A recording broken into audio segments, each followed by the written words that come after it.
Ndërsa protestat kundër projektit të investimit në ishullin e Sazanit kanë vijuar prej javësh në Shqipëri, mbështetja për kundërshtimet e ngritura nga qytetarët ka ardhur edhe nga Italia. Senatori italian Marco Lombardo ka reaguar publikisht në lidhje me zhvillimet e fundit, duke deklaruar se shqetësimet e protestuesve nuk lidhen vetëm me mbrojtjen e mjedisit, por edhe me çështje shumë më të gjera që prekin sovranitetin kombëtar dhe ekuilibrat strategjik në rajon. Sipas Lombardos, debati nuk duhet të kufizohet vetëm tek aspekti ekologjik apo tek ndikimi që projekti mund të ketë mbi rezervat natyrore dhe biodiversitetin e zonës. Ai argumenton se mënyra me cilën është paraqitur dhe promovuar projekti ngre një sër pyetjesh që meritojnë një analizë më të thellë. Ka një pjesë të kësaj historie për cilën flitet shumë pak dhe që meriton vëmendje. E nis postimin e tij në Facebook politikani italian. Senatori ndalet veçanërisht te koncepti i investitorit privat, që sipas tij përbën pikën më delikate të gjithë debatit. Pika ku do doja të ndaleshim është pikërisht fjala privat, kur vlerësi nuk është plotësisht një subjekt privat dhe kur zona në shitje ndodhet në një territor që ka peshë në ekuilibrat ndërkombëtar të këtyre viteve,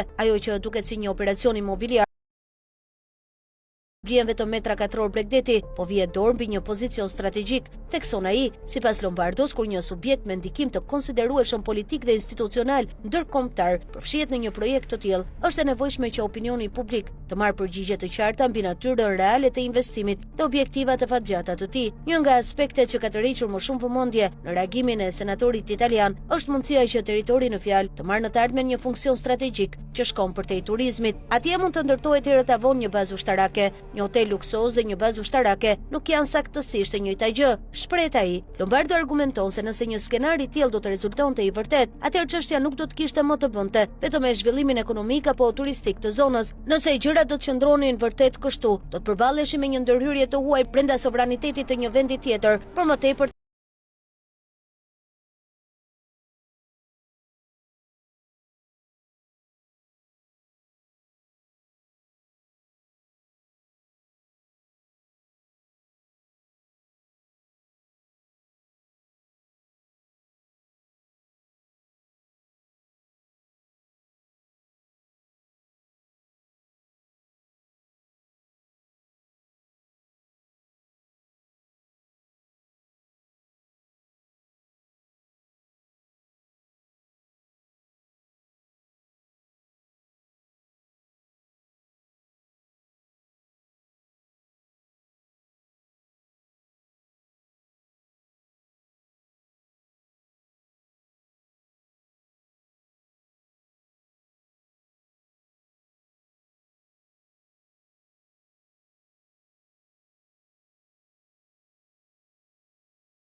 ka çështjet më të diskutuara të momentit në Shqipëri.